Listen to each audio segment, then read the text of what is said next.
everyone. I woke you up, didn't I? My name is Adeline Green, and I'm one of the founding members of the Kenosha Coalition for Dismantling Racism.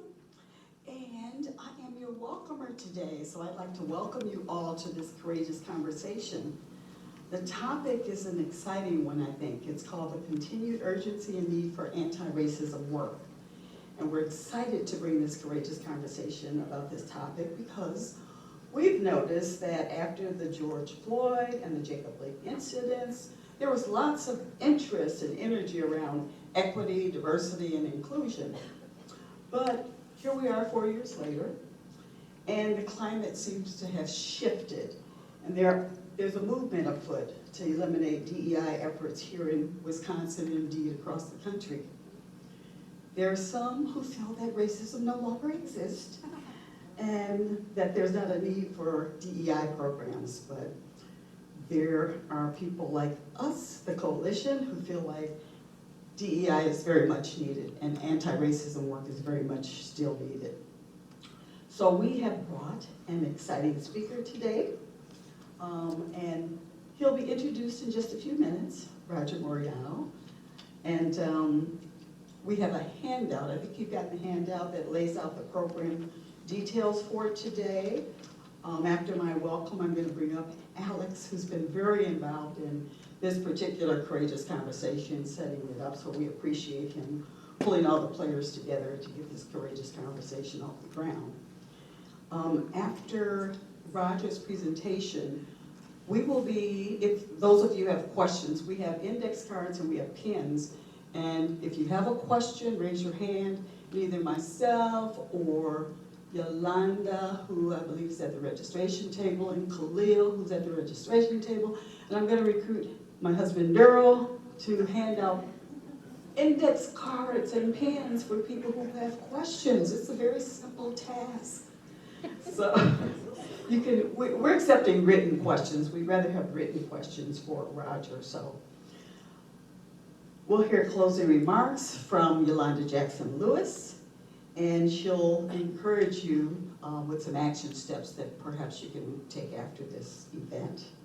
So we hope also that you'll partake of the treats that are on the side here in the back, because we don't want to take them back. We want them all gone before this is over. So I want to thank you all for coming tonight. I think you're going to learn a lot from our presenter today. And I'm going to bring up Alex Whitaker, who's going to explain what we planned today. Thank you.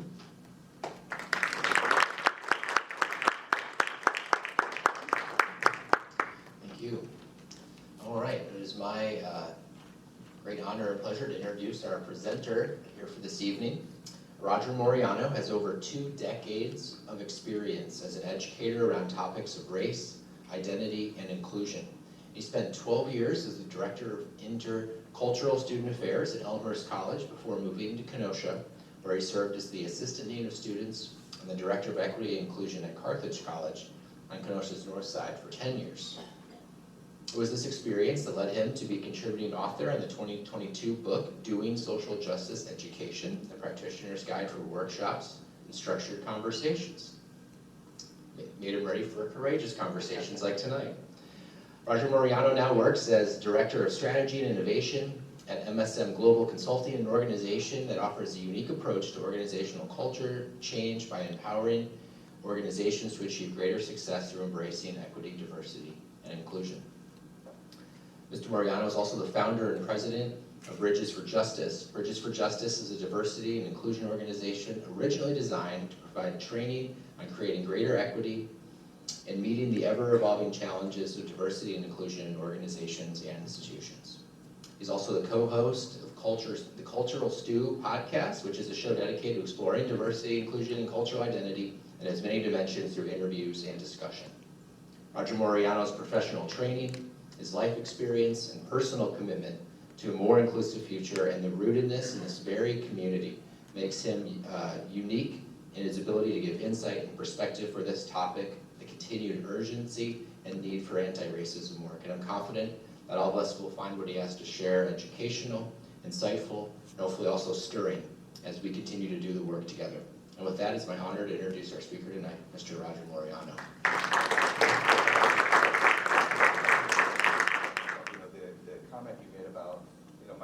experience as well. And I think about that periodically, but it really came back to me today. I grew up on the north side of Chicago. I was born to a Puerto Rican mother who's here tonight and an Ecuadorian father on the north side of Chicago in a Spanish-speaking household.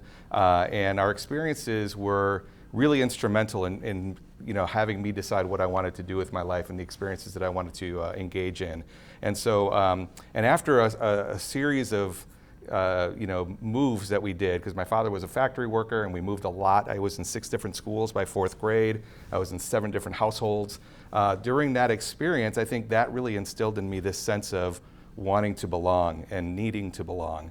And I think it eventually led me to this work. And it made me notice, I think, and initially recognize when folks don't belong and when folks are not connecting or not feeling welcome. And so I wanted to just start with that today, just to kind of give you an idea where I'm coming from as well, that the work of anti-racism, the work of really engaging communities in really providing the foundations, the systems, the structures for folks to truly be appreciated, respected, valued, recognized for their talents and skills, and being given the opportunity to excel, requires work. It requires work to recognize barriers to that, right? And every organization, every community has a legacy of stuff that was built before we all arrived in this earth that goes back centuries, that really creates barriers for folks to really be able to move forward. And that's some of which I hope to touch upon today.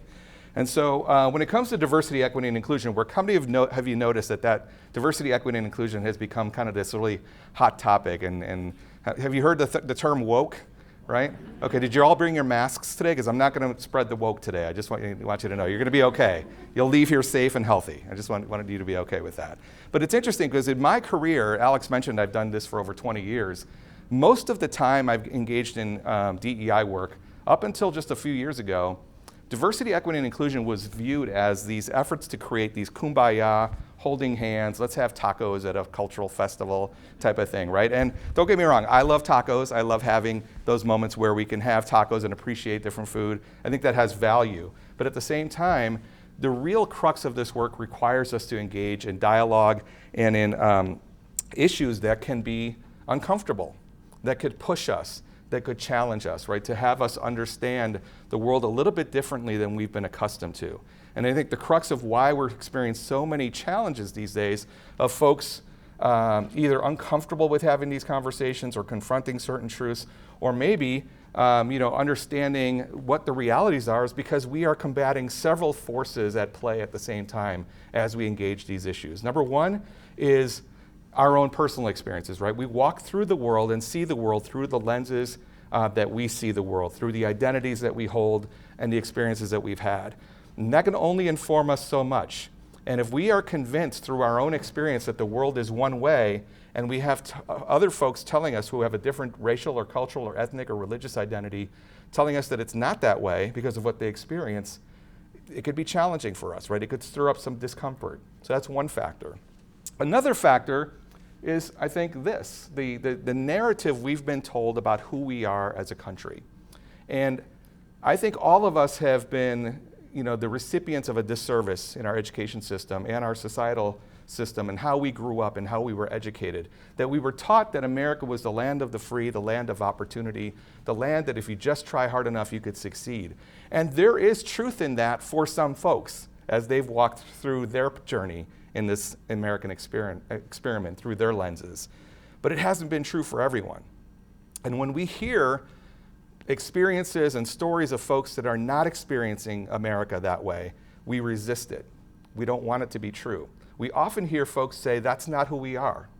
If we hear folks express anger and frustration at their experience, and we hear them say something like, America has just been a racist country. So that could really hit hard for somebody, right, to hear that. But we have to understand that when people communicate that to us, that is an opportunity for us to listen and to really try to be curious about what have you gone through? Maybe I don't understand what your experience has been. What would lead you to that conclusion? Because my experience would tell me perhaps that America is not a racist country. But if you're saying it is, what happened?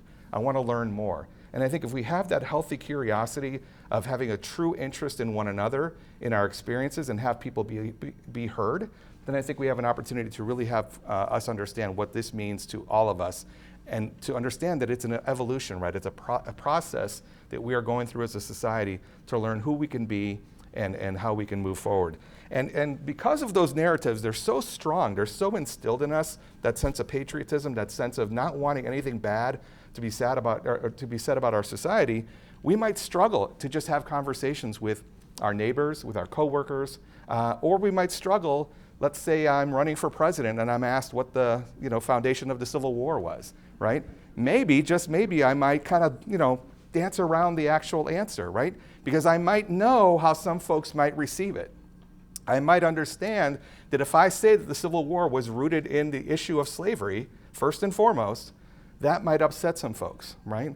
Whether it's at the ballot box or at the kitchen table, right? So we understand that there are real pressures on folks to confront and face real truths. And we'll get Nikki Haley an answer as to what the Civil War was shortly, so we'll make sure she knows.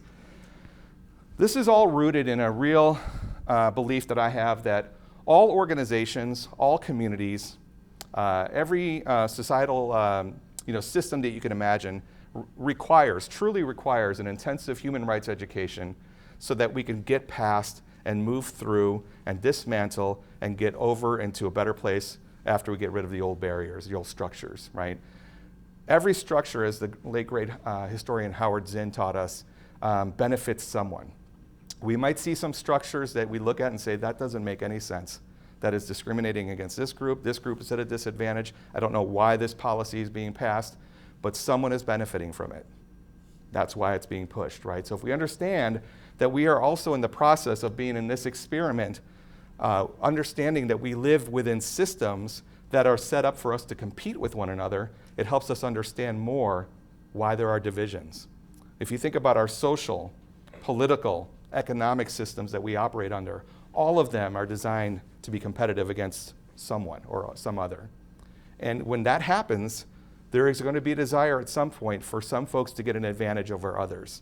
And history teaches us that that is exactly what's happened, that the folks that have had power have set up the rules for themselves to gain access and power much more rapidly than others in that game. So we need that education. We need, Adeline, you mentioned, the need for DEI education and why it's being combated in so many places. It's being combated for a couple of reasons. Number one, folks don't want to admit that this is happening to some folks. This doesn't represent everyone, right? They don't want to hear that. And number two, the folks that have benefited from the way things have been want to keep benefiting from it, right? It makes perfect sense from a human point of view. Earlier this week, I did an interview with Greg Berg at WGTD, and he asked me the question, Roger, it's 2024. Why is this still a thing? Why are we still experiencing racism? Why is this an issue that we just can't get past? Why do we continue to see examples of individual engaging in activities that are racist? And I thought that it was a great question because it's a question I hear often, and I think it's one that we continue to have to address because I think it reveals that we see racism, like any other ism, as a dynamic that is from one individual to another. And certainly, there are actions that are prejudiced and discriminatory that happen between individuals that we want to rid our society of. But what we're really talking about here are the systems under which we live. What are the systems that are creating the divides and the lack of opportunity or the disproportionate rate of incarceration or on and on and on that are leading to those different lenses and different experiences that folks are having based on their identity? And if we ask the question, what are the systems, we can probably start to understand that maybe it was built that way. Maybe racism is still happening in 2024 because it's not one of those things that happens periodically like, thunderstorms. Maybe it was already baked into the cake, right? And it's operating as it should. And if it's operating as it should, and we have folks on the receiving end of the system that are not benefiting or are being discriminated against or oppressed, they're going to fight back against that system to want to change it. And as I said earlier, if folks are benefiting from the system and like the system, they're going to want to keep it. And so it's not a surprise to me that as we struggle with the political divides that are happening in our society, we see the challenges that are happening in the marching in the street of folks demanding better wages, the end to police brutality, and on, the number of issues that exist. there is going to be a blowback that happens, and that's what we've seen in the last few years. And that's what I'll get into as well. Adeline mentioned that in 2020, we had the horrible murder of George Floyd that took place and all of the residual effects that came out from that. And of course, the city of Kenosha, we were right in the heart of that, right? We had, I was at Carthage College at the time, and I remember hearing from friends saying, wow, they're talking about Kenosha on the news, like internationally, right? And friends that I have from different places are like, nobody's ever heard of Kenosha, and now everybody knows where Kenosha is, right? Because of all the things that were happening. And so there was an insistence on folks to end racism, to end what has always been. There was a sincere desire expressed by folks to say, we want to be better. We're going to look at our organization, top to bottom, and see what we can do to impact how folks experience this workplace, this community, this church, or what have you. And there were real sincere statements, I thought, made at that time by leaders, CEOs, and so forth. And as Adeline mentioned quite aptly, we saw a quick turnaround, right? The backlash that started coming pretty immediately after that. You all need to know that that backlash to DEI, the backlash to the anti-racism work, the responses that we saw to the rallies for George Floyd and for others, the books that are being banned, we are in the middle of the entire experience, right? This isn't new. This is something that has happened from 1619 till today, really. There has always been anti-racism work happening, and it hasn't stopped. It's had little gaps in between here and there, but the gaps are mostly felt by those who have privilege in our society to not be impacted by some of the issues that exist. Those who are impacted daily by these issues know there hasn't been a gap. It's always been there, right? So we have to understand that this is an ongoing thing that we're going through. If we're committing to anti-racism, it requires us to really be committed. I often tell folks, after these presentations, I'll have folks come up and say, Roger, I didn't know that was happening in our society, or I didn't know anything, and how could I have done something? And they're absolutely right. If you had no idea some of these things were happening and you felt like you've not really contributed to a better effort to rid the world of racism, I completely understand. But once you know, not all of you, I'm going to hold you to this after you leave here tonight. So Alex is going to follow up with a mailing to see what you all are doing. But if you follow up and actually do something and want to do something, that's what it takes, right? It's an understanding that these issues will never go away. The great Angela Davis has written that freedom is a constant struggle, that we will always be engaged in a struggle because, again, we live within systems that are competitive and designed to have one group or other groups win over others, right? And we're rewarded for that, actually, in many ways. Financially, economically, if we win over others. And we see that play out in terms of how businesses succeed or fail. We see it turn out in who has good school districts and who doesn't, and on, because the system was designed to work in a way that works for some and not for others. Among the gajillion amazing things that Martin Luther King Jr. stated, he addressed the issue of white folks and white moderates as well. And I put this up here because I think it's important. It says a couple of things. Number one, folks need to understand that anti-racism work requires a deep commitment to learning and to listening and to understanding. And that we have to admit that we have deep ignorance about a lot of what the experiences are that folks have gone through, and it requires our willingness to engage. But he also, I think I share this also because this statement here is about the complete opposite of what folks know about Dr. King. If you ask the average person, what King stood for, what he talked about, and specifically if you ask the folks who are against the DEI efforts, who are calling themselves the anti-woke folks, right? They will be the first ones to quote King and talk about how he said that I want to be treated not by the color of my skin, but the content of my character, right? They are very familiar with one line in a 17, 16-minute speech, right? That does the exact opposite. It talks exactly about the role of identity and color and the lenses of our experiences and the racism of Alabama's governor and police brutality, right? So we live in a world that folks want to take his language from one line and say, we don't want to see race, when King's entirety of his work is all about naming race, naming white supremacy, and naming the reality that we have to overcome and dismantle this. And not just race, militarism and economic exploitation as well, right? If you're ever interested, Stanford University has the full collection of King's writings. Highly recommend you take some time there. Were you all around for this? Do you remember this? I know it was a while. It's been 8 years now, but yeah. So here, I put this up here because I think it's been interesting to hear from some folks who have said, Roger, what happened with all the racism that started in 2016? I'm like, oh, because in 2008, racism ended, right, when Obama was elected.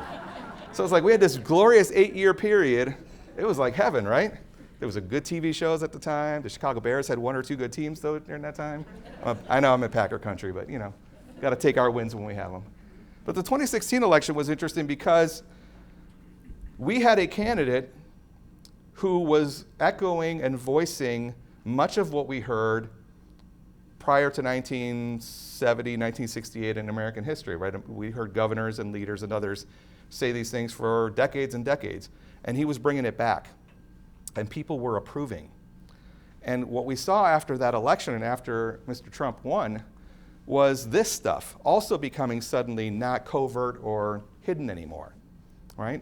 So we saw these things pop up. The Southern Poverty Law Center, which does amazing, great anti-racism work for decades, reported that they received about 900 plus calls in the 10 days following the 2016 election with this stuff popping up everywhere. This one, by the way, right over here, does my big thing work? That's all right. The bottom left side, the one that says whites only, that one is at Warren Township High School in Gurnee, Illinois. My daughter sent me that. She was a student there. And so all these things were hitting home for folks that had not been accustomed to seeing this, right? So this was happening again. And people were saying, what's going on? This is not us, right? This is not us. We'll explore if this is not us or not, because I get that sentiment. Folks don't want to believe it's us. But again, how we walk through the world, what we see really informs what we think about who we are. So how did we get here? I'm going to spend a little bit of time sharing a little bit of a history lesson because I think it's important, and I'm finding more and more as folks get into and engage on these issues locally and in the last few years, we've learned a little bit about history. Some folks have heard a little bit about Black Wall Street and some of the things that weren't widely known before, but we still tend to forget. And we continue asking the question, why are we so divided? How many of you would be surprised, show of hands, if I said, maybe we've always been divided? How many of you would be surprised or agree with that? Maybe it's always been that way. Possibly, right? So something to consider, because I think, again, the narrative is e pluribus unum, right? That we've always been one. But our history tells us a different story, that it's been a real challenge, and we've kind of had to drag, kicking and screaming, folks into being unified, right? How many of you are familiar with Monopoly? How many of you have played Monopoly for at least 2 hours at one random night, right? Why do we do that to ourselves, right? It's the most frustrating game. It never ends. I'm down to $5. I end up winning a few. Now you're going another 3 hours, right? Just a frustrating game.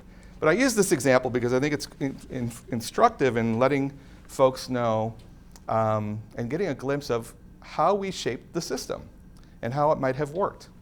And so for this Monopoly example, I'm going to have us do a walkthrough of American history, the history of the arrival of Europeans from about 1619 till about the 1960s. And to do this example, we're going to imagine that 4 players are playing Monopoly around this board. And we're going to set a little timer, all right? And the timer will last an hour. We'll spare them the agony. We'll only let them play 1 hour.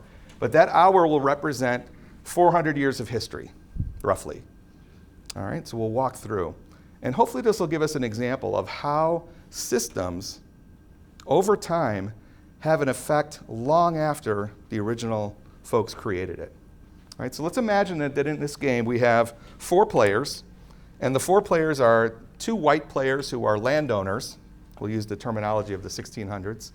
And the 3rd player is also white, but is an indentured servant, so he will work for and on behalf of the other 2.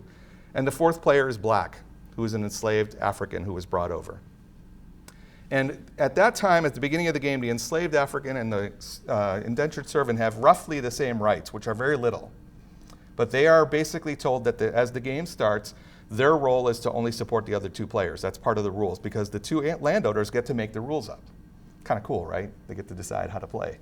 So the game starts, we get the timer rolling, and this is how it plays out. In the first 12, 15 minutes or so, we run through the 1600s. And this is a great book, by the way, if you're ever interested in the matter of color. It really talks about and gets into the history of the colonial era from 1619 to roughly the 1760s, 1770s, which lays out a clear picture of how the law was used to dictate who could own land, who had rights, who didn't have rights. And as we work through the Monopoly board and the two players start playing, we start noticing that the one indentured servant and the enslaved African actually do get a handful of turns here and there and are kind of doing okay, much to the chagrin of the two landowners. And the two landowners are a little worried. And now as the clock is ticking to about 1670, 1680, the two landowners conspire to say, you know what, let's give more incentive to this indentured servant, because the indentured servant and the African enslaved African are really starting to work together to help each other because they're in a tough situation. So they start giving more benefits and to shorten the indentured servitude. Because indentured servitude, if you're not aware, was a contract between landowners and workers where you were indeed a servant, but it lasted anywhere from 4 to 7 years or so. And then after that, you were promised maybe a little plot of land, more rights, more of the opportunity to start your own life. So they decided that this is not good because we're going to lose our workforce, especially if they start working together. So they gave more incentives to the white indentured servant, and basically, using the law, created new laws and policies and practices that basically said, you are not human, you are property, and because you are less than human and you are inferior, we are now treating you as property and we own you for life. Not only that, when you have children, we own them too for their entire lives. And that was the creation of chattel slavery. When we hear folks say that slavery has existed everywhere, there has been a million different versions of indentured servitude. There's never been an example of chattel slavery like ours, right? We're uniquely different that way. And so we have this reality suddenly in place that lasts all the way till the clock is ticking past the half-hour mark, the 35-minute mark. The stopwatch keeps going, right? The clock keeps going. And now we're into the 1800s. And during this time, imagine the players rolling the dice, and they're collecting money, and they're buying property. And the black enslaved person is still not had a turn. They're working on behalf of the others, right? And suddenly we have the Civil War, and this is where I would love to have Nikki Haley here tonight, because the Civil War, right, was fought for what reason? Slavery. And yet that is something that is controversial today in some circles, right? Either you can't say it because you're afraid to say it, or people really do believe it wasn't only about slavery, or it was maybe a minor issue, that it was more about something like states' rights. Have you heard this? Right, states' rights, and the state's ability to do what they want to do and not having an overbearing federal government telling us what to do and how to live our lives, and so on and so forth. So if any of us have ever explored the foundations of slavery and what it, where it came from, we're not quoting a talk show host. We're not talking some lib, on the East Coast, right? We have to go back to their own words, right? What the Confederates were telling us. What were they saying? And Alexander Stephens, the vice president of the Confederacy, made it very, very clear why the Confederacy was created. Not only was it slavery, but it was the inferiority of black folks, right? He told us that our new government is founded upon exactly the opposite ideas. Its foundations are laid, its cornerstone rests upon the great truth that the Negro is not equal to the white man, that slavery, subordination to the superior race is his natural and normal condition. Think about that, right? This, our new government, is the first in the history of the world based on this great physical, philosophical, and moral truth. They were doing racist science before it got really big in the 20th century, right? They told us exactly what the Confederacy was about. And so did every state that seceded. They told us specifically that slavery is the institution of why we're doing this, and that black folks were inferior, and their only reason for existing here is to serve us. Texas said it, South Carolina said it, Georgia said it, and on and on. Right? So we don't need to, turn on MSNBC to find out what the Civil War was about, right? We just go to look at and see what the Confederates told us themselves, right, about what this is about. So This is uncomfortable for folks.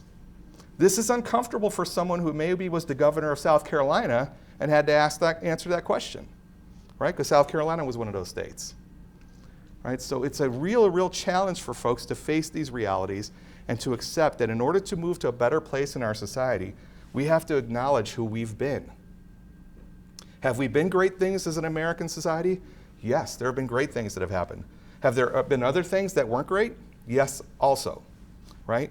We have to live less in an either-or world and more in a both-and world to really understand our history, but to understand current issues today. By the way, when all that was happening, and America went from 1776 to 1860 being the top economy in the world in less than 90 years, how is that possible in a world that was very competitive? Well, it could be very possible if you take millions and millions of square miles of land, if you see the folks on that land as inferior and heathens and not worthy of having that land, and you exterminate them, while at the same time engaging in the biggest economic booms of agriculture, which included tobacco and cotton and other industries that skyrocketed the wealth of this nation in a hurry. It could happen pretty fast if you have those advantages, right? So these things were happening simultaneously as the country was growing and evolving. Oh, by the way, you're probably familiar with this too, right? 1840s, when the United States initiated a war with Mexico, and the green represents the original Mexico, right? So more than half of Mexico's land was lost in that war when they lost to the United States, a war the United States started, which gave the United States Texas, New Mexico, Arizona, California, Colorado, Utah, Nevada, parts of Wyoming, parts of Oregon, and parts of Idaho. That was all Mexico before, which is interesting because those generations of Mexican families had been there up until the 1800s. They'd been there since after Columbus arrived, right? And when the Spaniards were exploring the western part of the United States. And so when Mexican folks say, we didn't cross the border crossed us, this is what they're talking about, right? Right here. So they know their history. Right? So that's part of what happened, right? And as the 1860s moved through and the Union won the war, black folks were freed on paper, right?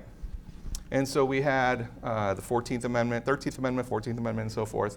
And we had, suddenly, black folks were put and thrust out into a world basically left to their own devices.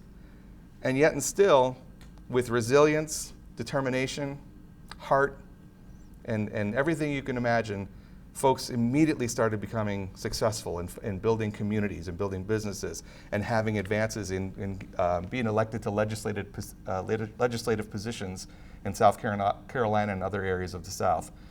How many of you know about the first coup that happened in the South during Reconstruction? Do you know about this? We had some black legislators that were voted in South Carolina in the 1870s, and this was, again, in the first 10 years of Reconstruction. And they were literally, because they started getting some power within that state legislature, they were attacked by a mob of white folks and physically attacked and removed and replaced by the folks their choice. Well, let's call them fake electors. I don't know what the term you may have heard at some point, right? And they put in their own folks and they intimidated, and that was the start and genesis of the Klan and all of that, where folks became terrorized anytime there was movement forward and folks finding themselves in position of opportunity and of power. Black folks were terrorized by the Klan for decades as a result of that. That's the way white supremacy was reinforced and enforced in the South after the Civil War. Folks in the South were saying, fine, you were freed, but you're not taking what's ours, because it was seen as ours. We're keeping our country. That's a theme you might hear every now and then these days as well, right? We're taking our country back. And it happened in the early 1900s as well. North Tulsa and other locations where you had entire communities, North Tulsa in particular, and that wasn't the only one, where you had, after several decades, black communities working through racial terror, government decisions and policies that did not favor them, that put them in a precarious situation, still succeeding. We had folks accruing wealth, starting to pass generational wealth on to their kids, having beautiful homes and businesses and theaters, right? This was starting to happen. It was starting to grow. And in a matter of hours in North Tulsa, it was destroyed. Over 300 people killed. actual bombs from planes being dropped. I think I want to say it was the first time bombs were being dropped from planes on American soil, if I'm not mistaken, by white folks who just were not having any of it. And these experiences here, as you could see, mostly throughout the South, of black communities being attacked, spearheaded the Great Migration north that we saw happen with black communities in the 19-teens and 1920s. In the 19-teens and 20s, African Americans made up about 90% of the population in the South and about 10% in the North. By 1970, it was about 65 or 55-45 more folks in the North than in the South, because folks went into cities like Chicago, Cleveland, Detroit, Omaha, St. Louis to try to create not only better economic lives, which is true, and that's what we're taught, but what we aren't taught is that they were also escaping racial terror, right? So this is, again, who are we? How did we get here as we move forward? Of course, many of us are probably familiar with the images of Jim Crow and the separate waiting rooms, the separate water fountains, and all of those things that existed throughout, all the way through the 1960s. And again, we're still on the Monopoly board, by the way. We're still playing, right? And at the end of the Civil War, the black players are playing on the Monopoly board, right? They're building some property on Black Wall Street. So that one little section of the Monopoly board on the one side, they said you could play there, right? And there's Black Wall Street there, and we're still going to destroy it, right? So imagine what that Monopoly board is looking like. And as we move to separate but equal, it wasn't just the black player. There were other players who wanted to jump in and be a part of the game and weren't allowed. I find this picture fascinating. It's from the mid-50s in Dallas, Texas, and it lumps an animal with human beings, right, in there, with dogs, no dogs. So again, how are we imagining this Monopoly board playing? How are we imagining the playing that's happening and who's winning that game? How many of you are familiar with the GI Bill, or maybe recipients of the GI Bill for veterans here?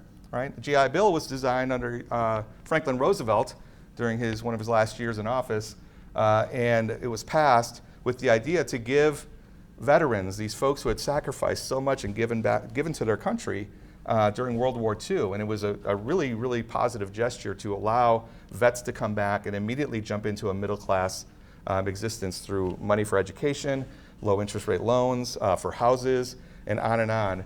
And in the first 30 or so years, less than 2% of the recipients were black, because the states were given the opportunity to distribute who had access to the GI Bill, who could apply for it, who would receive the funds. And because of lost paperwork or we didn't get this, over and over again, black GIs were denied this opportunity for decades as we move forward. So on paper, it was supposed to be for everyone, but in practice, it didn't work out that way. Just like on paper, I could go to any town in America because I'm an American citizen, but if I'm found there after dark in a certain town, my life might be in jeopardy, or I might be arrested. How many of you are familiar with sundown towns?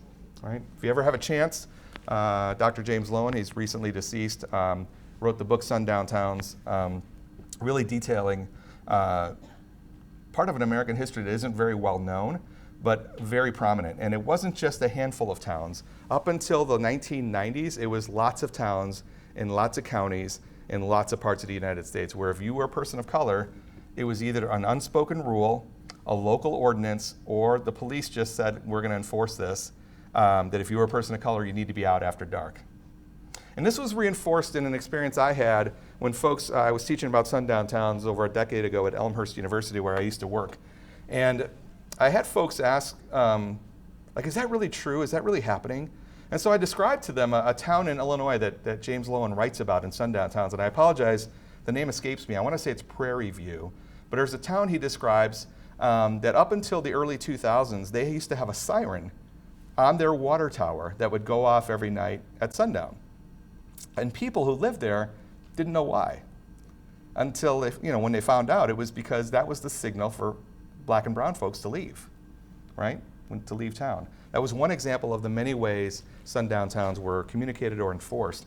And at this university where I used to work, we had a student, upon hearing that, say, well, I just had an experience I want to tell you about. And Elmhurst University is right in downtown Elmhurst. So if you don't know the campus, it's about 2 blocks from all the bowling and restaurants. It's a beautiful town, very affluent. And on Thursdays, students would go out at night and go, they called it Thirsty Thursdays. Have you heard about this? It confused me. I had no idea what they meant. But they would go out with their buddies and have a good time and then walk home, when the bars closed. And DeAndre was one of my students who was telling me he walked back from one night and a police officer stopped him and asked him, what he was doing there. Did he have any identification? He shared he went to the school and seemed like it wasn't a very friendly experience. And it happened 2 more times within a span of 6 weeks, so 3 times. And he said the first time it happened, he thought, no big deal. The second time it happened, he thought, what's going on here? The third time it happened, he wanted to transfer, right? And when I told folks about this, I explained to folks that this was a situation where the student felt unsafe. Many of my peers responded by saying, I don't get it. Why would he say that? This is the safest community ever. It was a coincidence, I think, that those folks were white also, perhaps. But they were saying, this is such a safe community. There's never any crime here. Why would he say that? And I think when it comes to, again, the lenses through how we walk through the world, how we have an understanding of who we are, how we experience the world, we have to have a willingness to listen. We have to have a willingness to say, why is that person telling me they experienced that? Maybe they're having a different experience. Maybe they're right. Have a willingness to validate what we're hearing, right? Why is it so hard for us? So again, an experience of how these things play out. And we had other policies and laws like the black codes that were designed to really limit what black folks can do in terms of finding jobs. And there were laws that if you didn't have a labor contract, or if you refused to sign a labor contract, you could be arrested. The black codes and vagrancy laws, by the way, were used quite extensively in the years following the Civil War to replenish the free labor that was lost after the Civil War ended. And so this is another way where white supremacist policies and practices and laws got put into place. People just said, okay, if you're going to be loitering, we're just going to stand and wait for you to loiter and then arrest you, right? So law enforcement was going to where they thought the crime was happening and spent all their time there paying attention to just those folks and then arrested them. Does that sound familiar with how policing sometimes happens today, right? I've had, we'll talk about this later as well, but I've had police officer friends, a couple of former students of mine who are police officers, and we've had this conversation. And they say, Roger, you don't understand, the vast majority of people we arrest are for drug-related charges, and the drugs are happening in those communities. We have to go there. And I said, well, it's funny you should say that, because I work at a college campus, and you want to pop over on the weekend? I can show you where there's some drugs happening. There's lots of people from lots of backgrounds having, a good time. So maybe you want to visit us when you have a chance, right? So what do you think that monopoly board is looking like at this point? All right, we've reached the 1 hour part. We're to the 1960s. What kind of progress has been made by each player? Who's had opportunity? Who's looking at that stack of money or the amount of properties that they have and saying that my children now have a real opportunity to live a good life and have choices, right? Systems, yeah, absolutely. The white landowners and their descendants, right? And so when you get to make the rules, when you get to decide what is good and what is bad, when you get to decide who's inferior and who's superior, that doesn't sound like the land of the free to me. And so there are lessons we can learn in terms of our own anti-racism work from the folks who were in the heart of it in the past, right? And I want to, share that as hard as it is right now, folks had it really hard back then. And they persevered. And they still move forward, right? So what did they do? Well, we see that Dr. King, Fannie Lou Hamer, Rosa Parks, name the leaders of that era. They were all invested in a we-oriented society, in a community of people coming together. Community with a capital C, meaning a multiracial community, a multicultural community, multi-ethnic, multi-religious, people of diverse sexual orientations. They were all part of this. How many of you know who Bayard Rustin is? Bayard Rustin, who was an openly gay man in Dr. King's, he was one of Dr. King's posse, who helped basically put together the March on Washington, right?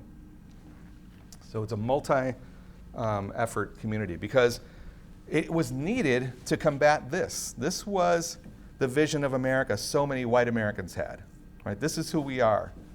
We're in a safe community. Beaver's coming home from school, everything's going to be okay, right? And those folks in the city, those folks over there, They can have their stuff over there, but this is what we want to create, right? Space for us to have peace, quiet, and be away from all that stuff, because we don't want integration. We don't want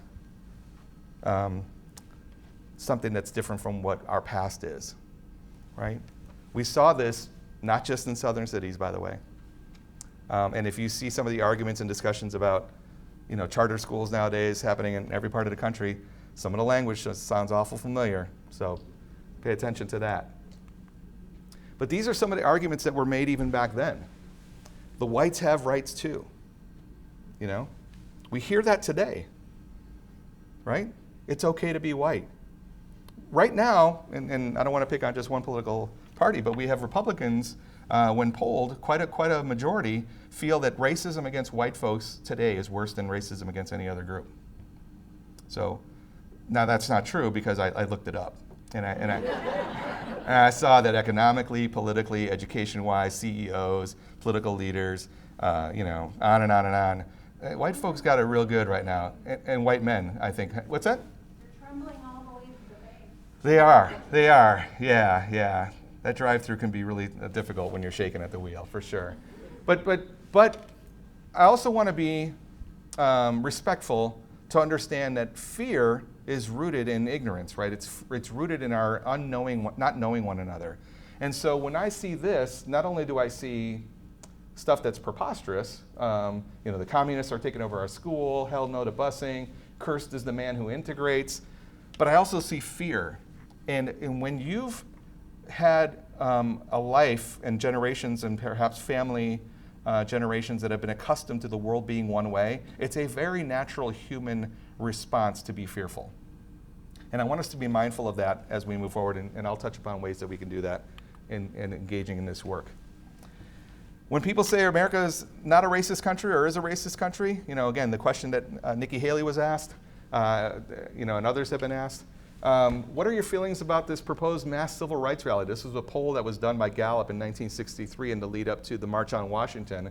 60% unfavorable response by Americans in the lead up to the March on Washington. And so again, not exactly really supportive, right, for these efforts. Same polling done a couple years earlier in '61 by Gallup. Do you approve or disapprove of the Freedom Riders? Do you all know who the Freedom Riders were? Right, they took the buses down south and they were helping people register to vote and so forth.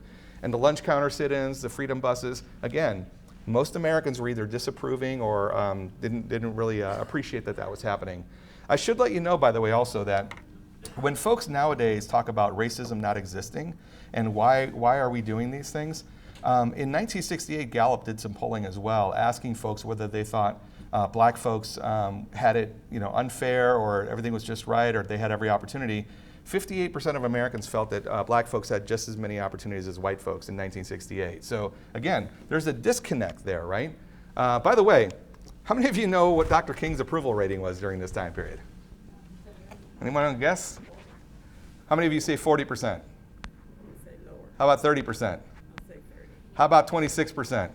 Yeah, that's about it. 26%, right around the time of his death, right?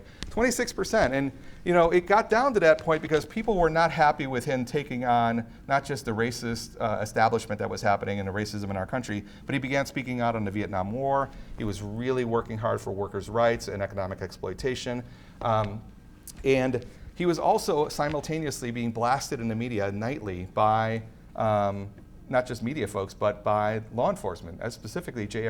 Edgar Hoover, the head of the FBI, who called him the most notorious liar in America today and a severe threat to national security.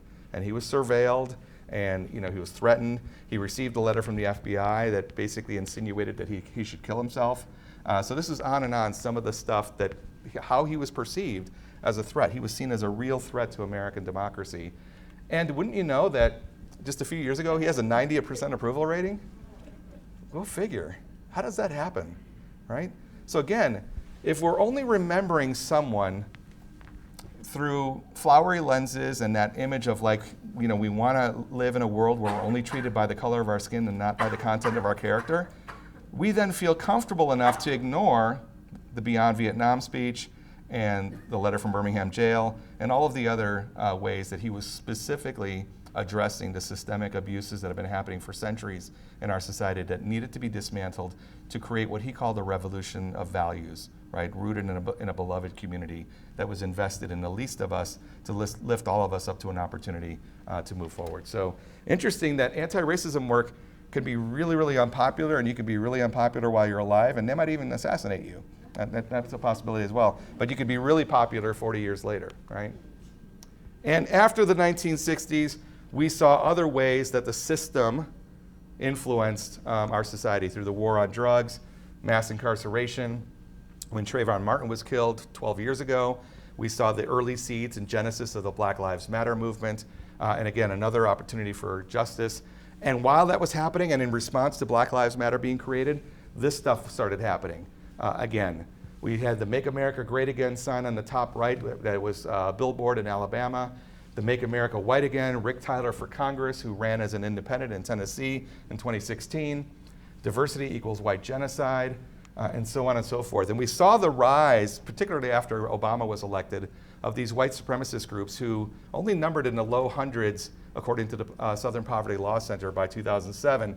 And after 2008's election, they spiked over 900 groups that suddenly were in existence in our society, putting out stuff like this, that anti-racist is a code word for anti-white, that danger, there's a Sharia city ahead by a group called Identity Europa, another white supremacist group. This is in the early mid-2010s, 2012, 2013.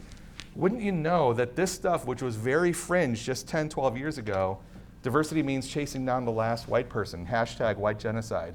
That stuff has become more mainstream in recent years. And we saw this in 2017. How many of you remember this at the University of Virginia, the white supremacist rally there, and that the Jews will not replace us. And we've heard these quotes in recent years from folks about white Christian nationalism, which is a lot of what this is rooted in. We heard one quote from one person saying, we need to be the party of nationalism. And I'm a Christian, and I say it proudly, and we should be Christian nationalists. This is a person who's in Congress right now. You probably already know who it is. Another person saying in the media, on a far-right media channel, saying, how precisely is diversity our strength? Since you've made this our new national motto, please be specific and explain it. So again, these things are being said out loud now, right? I thought it was just interesting. I thought I'd go back in time a little bit and look up if this has been a pattern or anything. So I saw these quotes that came from one person from long ago. Now, ladies and gentlemen, I look around this country, and I love this country deeply, and I believe we're losing it. And I know that we were what we once were, and I want to make it great again. I want to make us great again, ladies and gentlemen. We got to stand up for this country. And another quote, the civil rights of European Americans are being violated by affirmative action, forced integration, and anti-European immigration policies. We face cultural discrimination in the media and education. And on and on. The last quote in particular, I think the basic culture of this country is European and Christian, and I think if we lose that, we lost America. I don't think we should suppress other races, but I think if we lose that white, what's the word for it? That white dominance in America, with it we lose America. Right? They seem awfully close to these things. Would you agree? Right? These quotes, the one on the left, we need to be the party of nationalism, was Marjorie Taylor Greene, who's in Congress now. The one on the right here is Tucker Carlson. And all of these quotes are from David Duke, former Ku Klux Klan Grand Wizard. He was in the Louisiana Congress, ran for governor in '91, and former Klan member. So it's interesting how some of these things which were seen fringe 30 years ago seem to be gaining momentum and mainstream acceptance. I think many of us are familiar with this scene. George Floyd, who was killed almost 4 years ago, it'll be 4 years in May. And the movement that started after that incident. And we saw, again, those promises of CEOs and presidents of companies and schools saying that we're going to commit to this. We're going to commit resources and time. We're going to really get to the bottom of how these issues show up. But these issues have been going on for a while, and I won't go through these statistics here, but as of 2018, just 6 years ago, we continue to see the same divides in our society at every level of system you can imagine, whether it's hiring, whether it's job opportunities, whether it's folks who are black that achieve a college education still not getting the job opportunities that white high school dropouts get, and on and on. So these issues continue to exist. And this is an image that I've used in the past that really, I think, captures so much of what black folks have had to endure in terms of the way how systems have really shaped where I can and can't go, what I can or can't do, and all of the issues I've had to overcome as a community to move forward. So again, folks ask, why do we have to make everything about race? Some folks have said, and the radio interview earlier this week brought this up as well, do you think things are getting worse because we keep bringing up race? Right? Or why can't we just be human? And just to that middle question about bringing up race is not the same as putting a spotlight on racism, right? And bringing up race, making things worse, to me, again, I understand that people might be frustrated and hope for things that are better, but it's like me hearing, why do we have to bring up cancer? There are illnesses everywhere. Why do we have to talk about cancer? Let's just not talk about it and it'll go away, right? Every illness will go away if we don't talk about it, right? So it's just an interesting thing because it's really counterintuitive, but I get why people don't want to have to talk about it, right? And I think when that happens, in my experience, when people ask these questions, I think they want a better world, but they're also putting their own comfort over the discomfort of having to face difficult realities, right? And I think that's something which is crucial. Coincidentally, I think it's the same thing organizations do and leaders do when facing uncomfortable truths within their organizations as well. And sometimes it's just okay to say, can we just put that aside, right? Or can we just talk about that later? And what we don't realize is that we might be exasperating the issue because the insistence by some folks is that we have an equal opportunity for everyone. What's the matter? You're in the race, you get to play. What's wrong, right? But while we're looking at our person across from us, we're not noticing the barriers they have in front of them. You know, when a person says, I don't see color, this is something that comes up often. How many of you have heard people say, I wish we would just be colorblind, right? Why can't we just be colorblind? Again, very sincere, well-meaning comment. I know what folks are trying to say with that. But when you say you don't see color, you're saying I'm not seeing your fullness of your experience. You might even be saying to someone unintentionally, I'm not interested in seeing the fullness of your experience, which is in some ways dehumanizing because you're taking away an aspect of their lived experience because you have the privilege to do so, right? I'm going to be mindful of our time here. I want to make sure I get through some of these slides. We have quite a few. I'm going to skip ahead. Of course, the DEI issue has been interesting because the anti-DEI folks have been saying that we're trying to indoctrinate folks. Once again, I have not slipped any vitamin woke into your drinks or anything tonight. There's nothing insidious happening. But there is this idea that if you experience this type of education, this learning, this connection, that this wokeness will make you hate America. But I don't know about you, but I know James Baldwin and I, we never talked directly, but we agree that we love America. I raised my family here. I was married here. I want to live here the rest of my life. I love it here, and I want it to be better, right? And because I love America so much, I reserve the right to criticize America perpetually, as James Baldwin told us. So something to consider, right? And we continue to see the denial of systemic racism. All of the things we've talked about today, the history, the current events, folks are in denial that it's happening. Interestingly enough, The Atlantic put out an issue in June of last year that talked about some studies that were done in both 2016 and 2020 that demonstrated that for Republicans, the factors that really determined who they wanted to vote for was the folks who said that racism is no longer an issue and that gender bias is no longer an issue, right? If you said that, you had their vote, right? And who faces discrimination? There's lots of data now in the last few years that folks are really mixed in terms of who they believe is facing discrimination, with the political party that you affiliate with definitely informing your worldview on who you think is being discriminated against. And white victimhood has been very much at the heart of this. And we saw white victimhood not just now, but we saw it when people were writing the history of the Civil War as a lost cause, when Gone with the Wind came out, right? White victimhood, in order to preserve whiteness, has been a part of the playbook for a long time. And we have to understand, as Beverly Tatum has brilliantly stated, it's important to understand that the system of advantage is perpetuated when we do not acknowledge that it exists. What a luxury and a set of, I feel like I have 3 of the 4 or 5 Infinity Stones, like Thanos, when I'm able to say, what you experience, that's not real, right? Done. It's not real. Just move along. What power that must be to just tell folks that they didn't face any discrimination. I'm not going to read through this, but if you ever have a chance, Toni Morrison had an impressive speech at Howard University in 1995 and really captured what's needed to create oppressive communities. And what the hell with it? Alex, are we okay if I go over our time a little bit? I want to read this because I think it speaks to the intergenerational truths that sustain systems of oppression. And as we read what Toni Morrison stated, I want to hear if you think it applies perfectly to today as well. She wrote, "Let us be reminded that before there is a final solution, there must be a first solution, a second one, even a third. The move toward a final solution is not a jump. It takes one step, then another, then another. Something perhaps like this. The oppressor constructs an internal enemy as both focus and diversion. You isolate and demonize that enemy by unleashing and protecting the utterance of overt and coded name-calling and verbal abuse. You employ ad hominem attacks as legitimate charges against that enemy.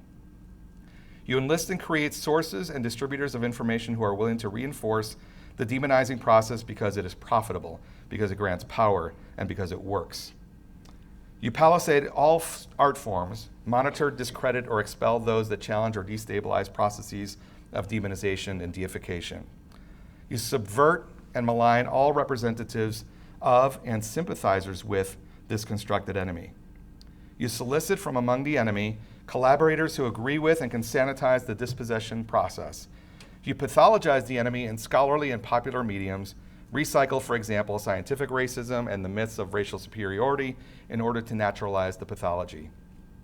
You criminalize the enemy, then prepare, budget for, and rationalize the building of holding arenas for the enemy, especially its males and absolutely its children. You reward mindlessness and apathy with monumentalized entertainments and with little pleasures, tiny seductions, a few minutes on television, a few lines in the press, a little pseudo-success, the illusion of power and influence, a little fun, a little style, a little consequence. And you maintain at all costs silence." Toni Morrison in 1995. May as well have been said last week, right? So we have and are living in a time right now when more and more voices who historically have been left out, kept out, made invisible, are finding the chance to tell our stories more fully. If you're not familiar with the 1619 Project, please get familiar with it. It's been criticized by folks who had a problem with one line and they decided to throw the whole thing out because they had one line that they didn't like. But get familiar with the 1619 Project because we are living in a time when these voices, primarily black and brown authors, researchers, who are finding a place at the table to finally tell our stories, are being banned and are being told you don't have a place here, or are being told that they are a threat, or they're being told that they're making white kids feel bad about themselves, right? Another way for you to make the enemy of truth your own enemy. And we know what Florida is doing with curriculum in middle school that says that slaves developed skills which in some instances could be applied for their personal benefit. I'm not even going to spend time with that one. So why is there such a wide disconnect? I think we've seen partly why, but we also can go to the brilliance of Martin Luther King Jr., who said men often hate each other because they fear each other. They fear each other because they don't know each other. They don't know each other because they cannot communicate. They cannot communicate because they are separated. And it's often being put into policy to keep us apart, right? So how do we move forward in our own willingness to engage in these issues, in our own work? Well, it starts with ourselves. We have to always work on ourselves. We have to have a willingness to look in the mirror and say, there are biases and prejudices and worldviews that I grew up with and that I was socialized in that I need to work through in order to get to a place where I can not exasperate and not add to the inequities that exist in the world. Every human being has been socialized to see some other group as less than in some capacity. Our willingness to admit that about ourselves is part of the courageous step that needs to take so we can have those courageous conversations. We have to understand that salience matters. Our experiences, how we walk through the world matters. I have no right to tell another person of a different sexual orientation, different racial background, what their experience is. I could seek to understand, I can seek to get closer to really know a little bit more, but I have no idea what that experience is unless I listen, right? Say no to color blindness. See the fullness of the person in front of you for who they are and how they walk through the world, and on. And realize, by the way, that racism and all isms are enabled by or resisted by the systems that undergird it all: the political, social, economic, cultural, environmental, educational, media, philanthropic, legal systems, and on. They all intersect, they all have influence on one another, and they all shape how we walk through the world. Engaging in courageous conversations and meaningful connections. Be curious, not judgmental. Any Ted Lasso fans here, by chance? Okay, there you go. That dart scene is classic. Be curious, not judgmental. Remember that the end goal is to build community with one another. I'm going to say something that might rub some folks the wrong way, but the folks that are out there that are trying to ban books and they're supporting multi-indicted, twice impeached person for president and all that stuff, I want them to be a part of that future world. I imagine a world where every one of us gets to connected with one another and gets to know one another at such a rate and at such depth and authenticity that we transcend what is right now. Because I truly believe that so many folks that are pushing us in the opposite direction are fearful. And they're fearful based on information that they've received that is incorrect. And I think if we allow and create space or opportunities for us to connect, truly connect with one another, we will have breakthroughs that will bring us together. We should welcome discomfort. We should understand that we might never reach a perfect solution, but that shouldn't stop us from starting the work. Human beings are complex. Embrace the complexity. Embrace the ambiguity of it all. Support community organizations like, let's say, the Kenosha Coalition for Dismantling Racism by showing up. Yes. Get to know more members outside of your own community intentionally. There's a part of the brain that has direct implications for longevity and growth and our memory retention and all of that. I can't remember the specific name of it, but if it's triggered by doing things we don't want to do. If there's an incentive for brain health, start getting into uncomfortable situations. Seek discomfort to grow, right? Make time for social connections with folks outside of your own community as well. That doesn't mean, however, that you put up with stuff that is dehumanizing. As James Baldwin has said, we can disagree and still love each other unless your disagreement is rooted in my oppression and denial of my humanity and right to exist. It is okay if you choose to outgrow people who aren't willing to meet you where we can meet together to grow together. So please don't take any of this outreach and effort that I'm asking folks to do as permission to be abused, right? To be taken advantage of. Still take care of yourself. Remain steadfast. Support one another. The folks in this group. When you come to these events, do you connect with one another before you leave? Do you get to know one another? If not, there's an opportunity for you to do that tonight and in other events like this. Prioritize your health and well-being. I know a lot of folks for a lot of years who have done this work, from campus chaplains to other DEI professionals and everywhere in between, who have sacrificed a lot of personal time, energy, emotion in this work. And some of them crave it because they don't think they're doing enough if they don't suffer. You don't have to suffer. I'm just putting that out there. Take care of yourselves. Because selfishly, I want you around as long as possible because we will need you for that world we want to create later, right? Keep the big picture in mind. Again, freedom is a constant struggle. This stuff has not gone away. I remember doing an interview years ago for a newsletter, and I said that I hope in 50 years I don't have to be a DEI professional anymore because there will be no more racism in the world. I was in my 20s. Cut me some slack. It's all right. That was naive. But truly, I understand that this will be ongoing. Again, as long as the systems that we operate under have us compete against one another, we will have friction and we will have challenges. Be an ally to folks. Make sure invisible voices are made visible. Tap into your fierce light. Fierce Light is a documentary that came out about 15 years ago that taps into the soul of who we are. What drives you in your spiritual side to want to make the world better? Tap into that more. And for organizational leaders that might be in the room, remain steadfast in the face of all of these anti-DEI attacks and pushback. Please, please don't retreat. The folks within your community that you lead that are minoritized, who are hurting, they will see you retreat and they will believe that they're not valued. Tap into your committed leaders within your organization. Lean on the values and mission of your institution.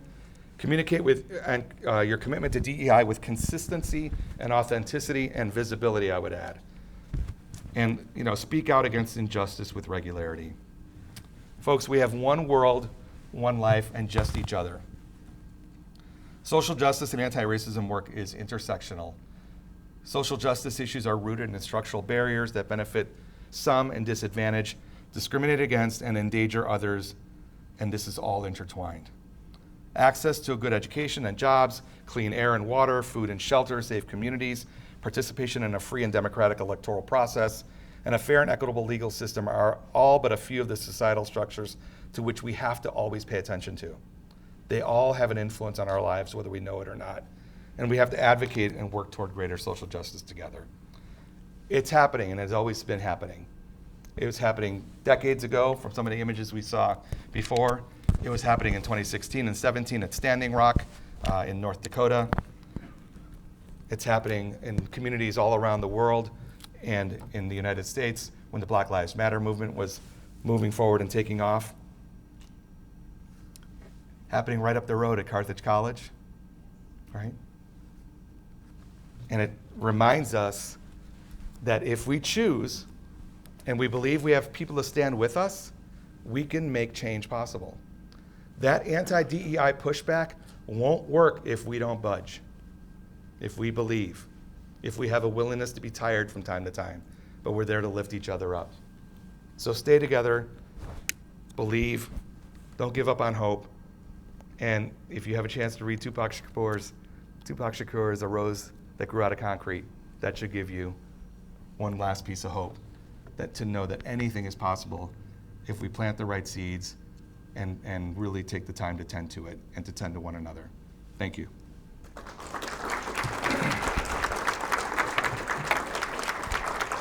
I think I went a little over time. Sorry. All right.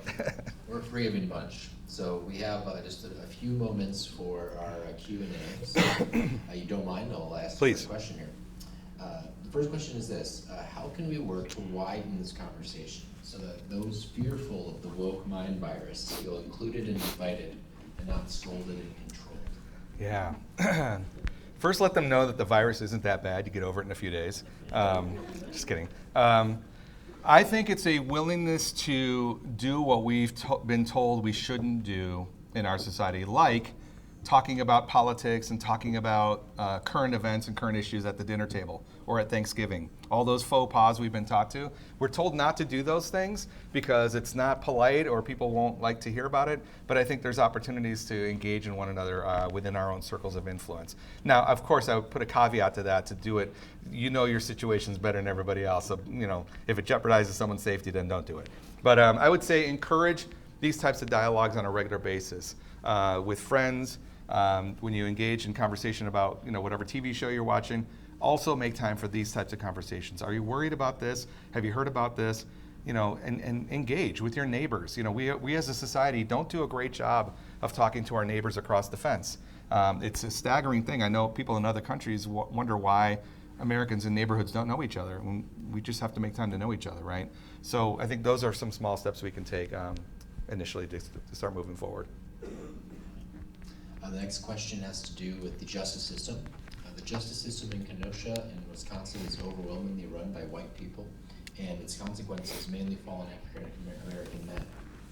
How do we spotlight this, and what can we do about it? Events like this, I think, attending events that are being held in the community where government officials and local leaders are present so you can voice your concerns.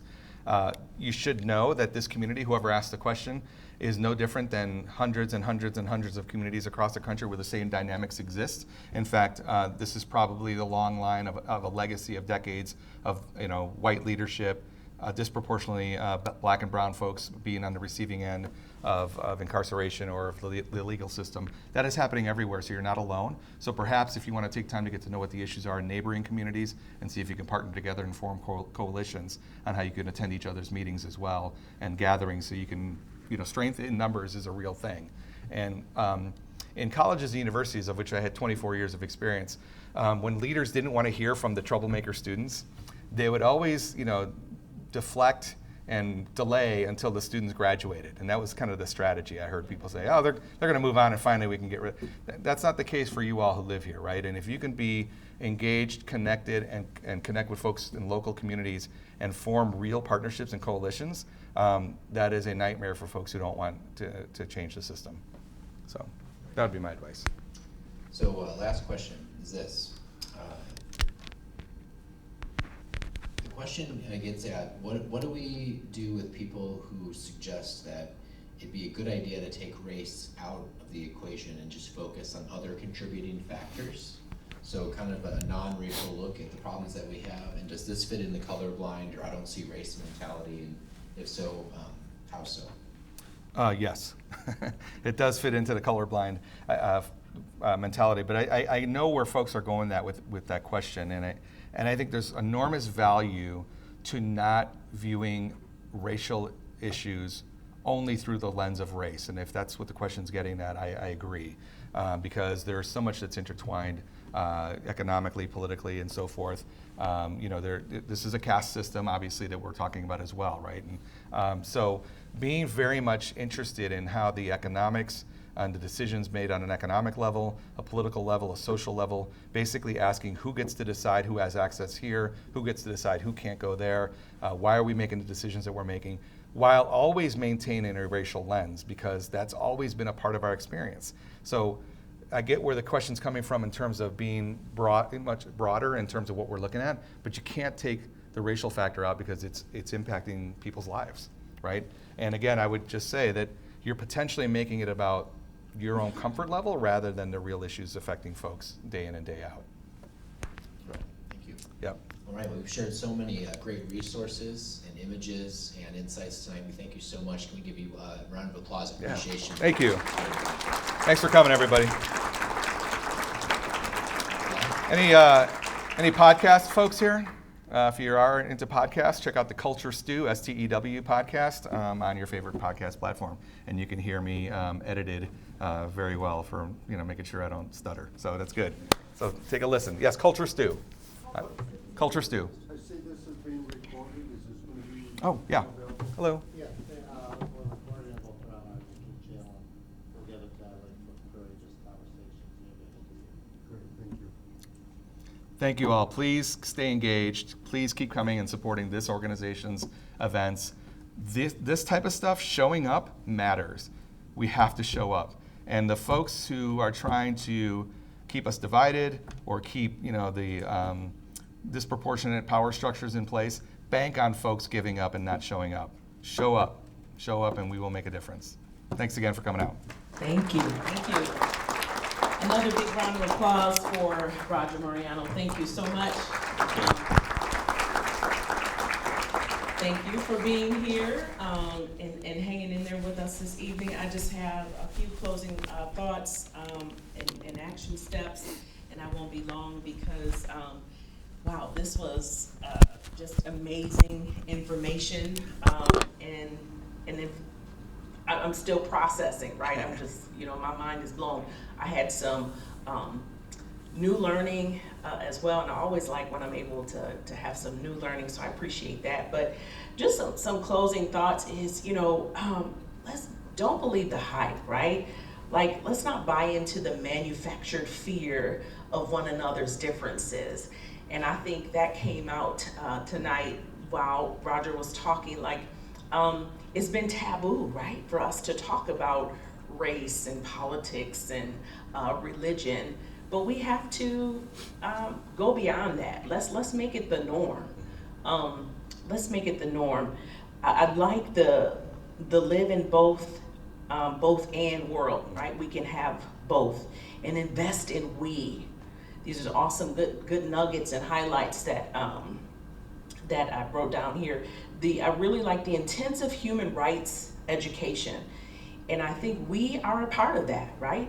And we have to be willing to step out of our comfort zone and have that dialogue with one another. Different is not wrong. It's just different, and it's okay. And be okay with being uncomfortable. I have lived 50 plus years, and I know that when I am uncomfortable, that is when I'm doing the most learning and growing, right? That's when I'm doing the most growth. So let's be okay with being uncomfortable and not be afraid to have that dialogue with one another. If I don't know you and you don't know me, then it's kind of easy to treat each other like we're different, like we're not neighbors, like you mean nothing to me and I mean nothing to you. But when we get to know each other, we can sympathize with one another, right? We can empathize with one another as human beings. And so those are awesome, good pieces. So action steps there, wonderful, broken down for us at the end of Roger's talk there about the self-transformation. I would just add that self-transformation comes with that self-reflection, right? Take some time to sit with self. Ask yourself those hard questions. Before you can engage with me with hard questions, ask yourself those hard questions and spend time with, when is the first time you and your family growing up in your background at home, did you hear anything about race or gender, sexual orientation? Grapple with those things with yourself first, so you be able to do it with someone else. So again, thank you all so much for coming out and being with us this evening. And please check out Kenosha Coalition for Dismantling Racism. Like us on Facebook and follow us for more opportunities to dialogue in spaces like this. And thank you again, Roger. We appreciate you. Thank you. Have a good night. Thank you. Drive safe. Stay grounded. It's windy out there. I hear it's windy.